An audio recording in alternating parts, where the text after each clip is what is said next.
पाहत आहात Loksamiksha news network आणि या आहेत आजच्या सुपरफास्ट न्यूज। या बातमीपत्राचे प्रायोजक आहेत नंदिनी कलेक्शन, फक्त महिलांचे परिपूर्ण दालन, माऊली निवास, कल्याण मंडपमच्या बाजूस, यशोधन नगर, परभणी। नमस्कार, मी प्रभू दिपके लोकसमीक्षा न्यूज नेटवर्क मध्ये आपलं स्वागत करतो। आपण पाहत आहात परभणीचं एकमेव बातमीपत्र Loksamiksha superfast. Red Apple exclusive MIDC परिसर परभणी। परभणी महानगरपालिका निवडणुकीच्या प्रचार यंत्रणेत उमेदवारांना विविध परवानग्या लागत असतात। त्या परवानग्या मिळण्यात विलंब होत असल्यानं उमेदवारांना मोठ्या अडचणींचा सामना करावा लागतोय। यामुळे महापालिका प्रशासनाच्या विरोधात उमेदवारांनी आज थेट आयुक्तांच्या दालनामध्ये ठिय्या मांडला। महापालिका निवडणुका सुरू झाल्या असून 3 जानेवारी रोजी उमेदवारांना चिन्हांचं वाटप करण्यात आलंय।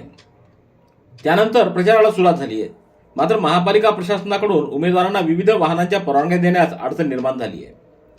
उमेदवारी अर्ज दाखल करण्यासाठी 3 प्रभागामध्ये व्यवस्था करण्यात आलेली असताना वाहनांच्या व इतर परवानग्या देण्यासाठी फक्त एकच खिडकी ठेवण्यात आलेली आहे। महापालिका निवडणूक लढवणारे सुमारे 400हून अधिक उमेदवारांना या एकाच खिडकीतून परवानग्या घ्याव्या लागत असल्यानं इथं मोठी गर्दी निर्माण होती आहे। हा पालिका प्रशासनाकडून उमेदवारांच्या मूलभूत अधिकारावर गदा आला असल्याचं काँग्रेसकडून सांगण्यात आलंय। तर महापालिका प्रशासन जाणीवपूर्वक उमेदवारांना या परवानग्या देत नाही, त्यामुळं त्यांना प्रचारच करायची संधी मिळणार नाही असा डाव प्रशासनानं आखला असल्याचा आरोप देखील काँग्रेसच्या वतीनं करण्यात आला आहे। निवडणुकीचा कार्यक्रम जाहीर होऊन आज 3 तारखेला चिन्ह वाटप झालं। 3 तारखेपासून आम्ही आमच्या प्रचाराच्या LED रथाच्या ऑटोच्या परवानग्या जाहीर केल्या। इथं मनुष्यबळ यांच्याकडे अपुरं आहे आणि सत्ताधारी भाजपाच्या तळी उचलायचं काम त्या इथले अधिकारी करायलेत।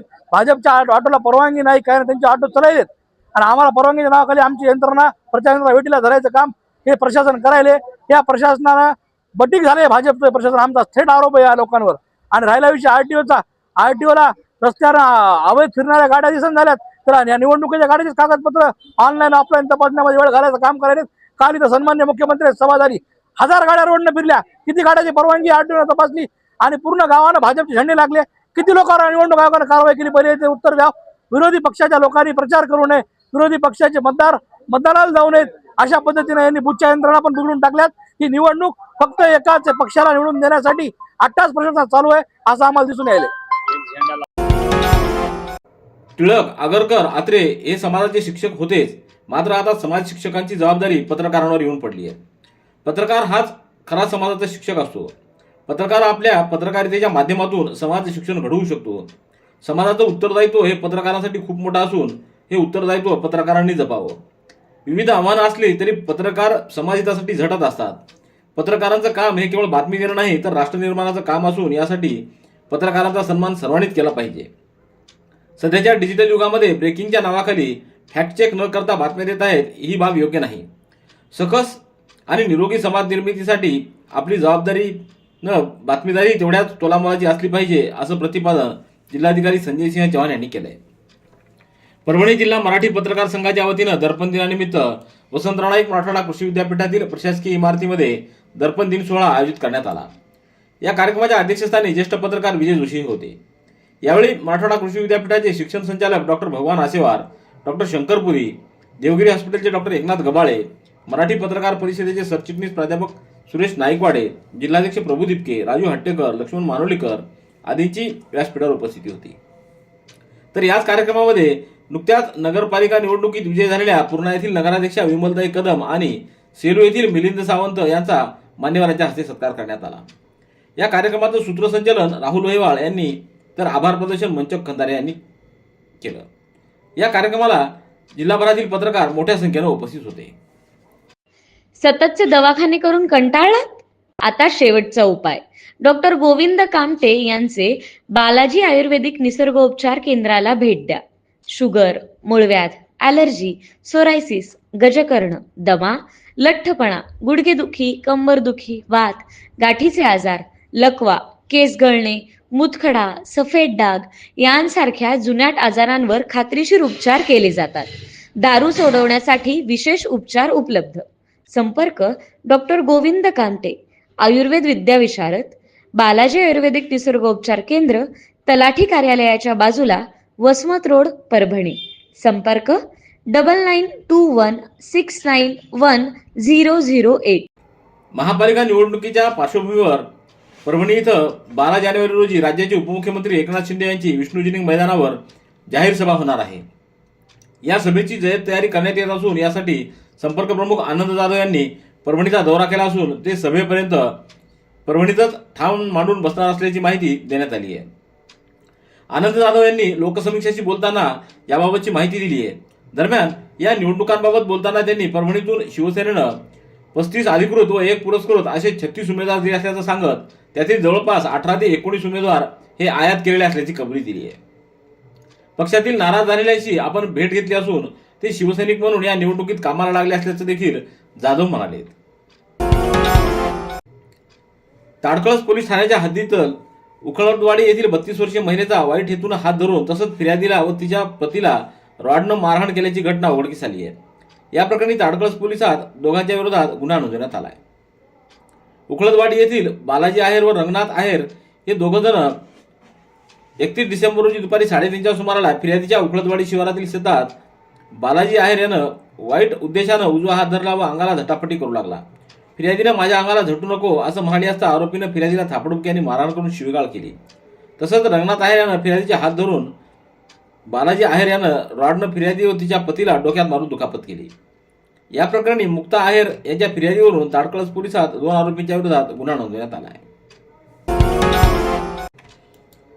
स्थानिक स्वराज्य संस्थांच्या निवडणुकीत नेते मंडळीसह उमेदवार व कार्यकर्त्यांनी विकासाचे मुद्दे प्रभावीपणे व ठासून मांडले पाहिजेत असं मत भारतीय जनता पार्टीचे प्रदेशाध्यक्ष रवींद्र चव्हाण यांनी व्यक्त केले. येथील अक्षरामंगल कार्यालयाच्या सभागृहामध्ये महापालिका निवडणुकीच्या पार्श्वभूमीवर भाजपाच्या वतीनं आज संवाद मेळावा आयोजित करण्यात आला.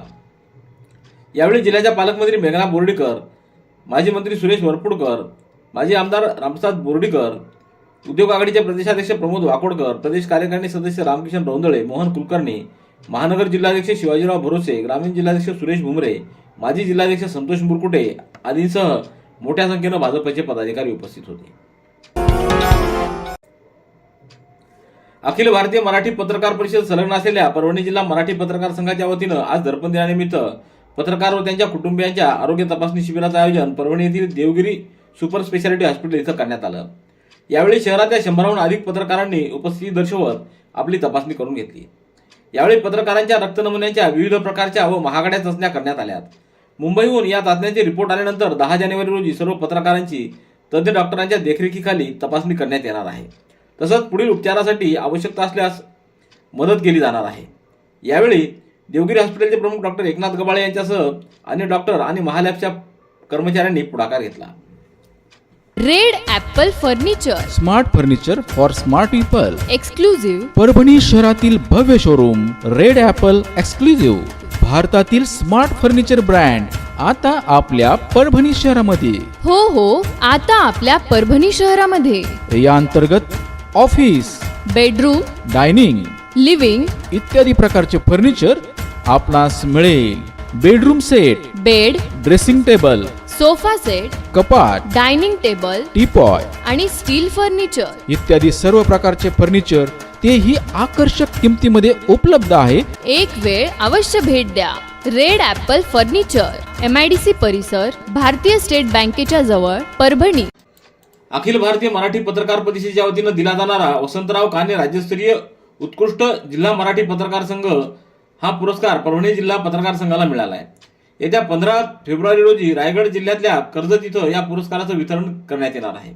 यानिमित्त आज वसंतराव नाईक मराठवाडा कृषी विद्यापीठात झालेल्या दर्पण दिन कार्यक्रमामध्ये वसंतराव नाईक मराठवाडा कृषी विद्यापीठाच्या वतीनं पत्रकार संघाच्या सर्व पदाधिकाऱ्यांचा सत्कार करण्यात आला. यावेळी जिल्हाधिकारी संजय सिंह चव्हाण, डॉक्टर भगवान आसेवार, डॉक्टर शंकरपुरी यांनी पत्रकार संघाचे अध्यक्ष प्रभू दिपके यांच्यासह पदाधिकाऱ्यांचा सत्कार केला. गेल्या काही वर्षातील परिस्थितीमुळे पत्रकारितेसमोर सुद्धा मोठी आव्हानं उभी राहिली आहेत. ही आव्हानं माध्यमांना, पत्रकारांना स्वीकारावी लागणार आहेत, तरच टिकावं लागेल असं मत ज्येष्ठ पत्रकार श्रीमती हेमा रसाळ यांनी व्यक्त केलं. अद्याप पत्रकार प्राचार्य बाळशास्त्री जांभेकर यांना दर्पण दिनानिमित्त अभिवादनाचा कार्यक्रम येथील पत्रकार भवन ट्रस्टद्वारे पत्रकार भवनात आज आयोजित करण्यात आला. या प्रसंगी त्या बोलत होत्या. यावेळी ज्येष्ठ पत्रकार विजय जोशी हे अध्यक्षस्थानी होते. कार्यक्रमाला प्रवीण देशपांडे, प्राध्यापक सुरेश नाईकवाडे, दिलीप माने, संतोष धारासुरकर, पत्रकार संघाचे अध्यक्ष प्रभू दिपके, प्रदीप बनसोडे, आनंद पोहनेरकर, मोहसिन खान, दिनकर देशपांडे, उत्तम बोरसुरीकर, प्रमोद बल्लाळ, शिरीष जयपूरकर आदींसह पत्रकारांची उपस्थिती होती. सोनपेठ येथील कैलासवासी रमेश वरपुडकर महाविद्यालयाच्या अंतर्गत गुणवत्ता हमी कक्षाच्या वतीनं दर्पण दिनानिमित्त आज 6 जानेवारी रोजी तालुक्यातील पत्रकार बांधवांचा संवाद सोहळा आयोजित करण्यात आला. अध्यक्षस्थानी रामेश्वर कदम तर प्रमुख उपस्थितीत प्राचार्य डॉक्टर वसंत सातपुते व IQAC समन्वयक डॉक्टर मुकुराद पाटील हे होते. यावेळी मान्यवरांच्या हस्ते दर्पणकार बाळशास्त्री जांभेकर यांच्या प्रतिमेचं सर्वप्रथम पूजन करण्यात आलं. त्यानंतर सन्मानमूर्ती व पत्रकार बांधवांचा मान्यवरांच्या हस्ते सत्कार करण्यात आला. यावेळी पत्रकार शिवमल्हार वाघे, गणेश पाटील, गजानन चिकणे, भागवत चोपडे, सिद्धेश्वर गिरी, आशिष मुंडे, बाबासाहेब गर्जे, सोमनाथ नागुरे, महादेव नरोटे, सुभाष सावंत, कल्याण वाघमारे, किरण स्वामी, प्रशांत बिराजदार, गणेश नाईक आदींची उपस्थिती होती. परभणीच्या जिल्हा माहिती कार्यालयामध्ये पत्रकार दिन उत्साह साजरा करण्यात आला आहे. यावेळी मराठी पत्रकारितेचे जनक आचार्य बाळशास्त्री जांभेकर यांच्या प्रतिमेला जिल्हा माहिती अधिकारी प्रमोद धोंगडे यांनी पुष्पहार अर्पण करून अभिवादन केलं. यावेळी मोठ्या संख्येनं पत्रकार बांधव उपस्थित होते. सर्व उपस्थितांनी आचार्य बाळशास्त्री जांभेकर यांच्या प्रतिमेला पुष्पार्पण करून अभिवादन केलं. तर जिल्हा माहिती अधिकारी धोंगडे यांनी उपस्थितांना पत्रकार दिनाच्या शुभेच्छा दिल्या. यावेळी कार्यालयातील सर्व कर्मचारी उपस्थित होते. परभणी जिल्हा सहकारी पतसंस्था फेडरेशनच्या अध्यक्षपदी रत्नदीप रमेशचंद्र कळमकर तर उपाध्यक्षपदी डॉक्टर अशोक कुलकर्णी सेलगावकर व हरिकिशन शर्मा यांची सर्वानुमते बिनविरोध निवड करण्यात आली. जिल्ह्यातील सहकार क्षेत्राला अधिक बळकटी देण्यासाठी तसंच पतसंस्थांच्या विविध अडचणी मार्गी लावण्यासाठी नव्यानं स्थापन करण्यात आलेल्या परभणी जिल्हा सहकारी पतसंस्था फेडरेशनची पहिली सर्वसाधारण सभा आज 6 जानेवारी रोजी जिंतूर येथील फेडरेशनच्या कार्यालयात पार पडली. या निवड प्रक्रियेत अध्यक्षपदी कळमकर यांची तर उपाध्यक्षपदी डॉक्टर सेलगावकर व शर्मा यांची बिनविरोध निवड करण्यात आली. पूर्णा तहसील कार्यालयातील कर्मचारी शिल्पा उत्तमराव निलावाड यांची महाराष्ट्र लोकसेवा आयोगामार्फत वित्त विभागामध्ये लेखाधिकारी वर्ग 1 या पदावर निवड झाली आहे. पूर्णा तहसील कार्यालयात मागील 2 महिन्यापासून पुरवठा विभागात कार्यरत असलेल्या शिल्पा निलावाड यांची महाराष्ट्र लोकसेवा आयोगामार्फत घेण्यात आलेल्या परीक्षेतून वित्त विभागात लेखाधिकारी वर्ग 1 या पदासाठी निवड झाली. नुकताच महाराष्ट्र लोकसेवा आयोगाच्या परीक्षेचा निकाल जाहीर झाला असून यामध्ये त्यांची या पदासाठी निवड झाली आहे. याबद्दल त्यांचं सर्वत्र अभिनंदन करण्यात आलंय. रेड ॲपल एक्सक्लुझिव्ह MIDC परिसर परभणी. याबरोबरचे बातमीपत्र संपलं. पुन्हा भेटूया उद्याच्या सुपरफास्ट बातमीपत्रात. पाहत रहा लोकसमीक्षा. तुम्हाला हे बातमीपत्र कसं वाटलं याबद्दल आपली प्रतिक्रिया नोंदवा. दररोजचे अपडेट्स मिळवण्यासाठी लोकसमीक्षा चॅनलला सबस्क्राईब करा. धन्यवाद.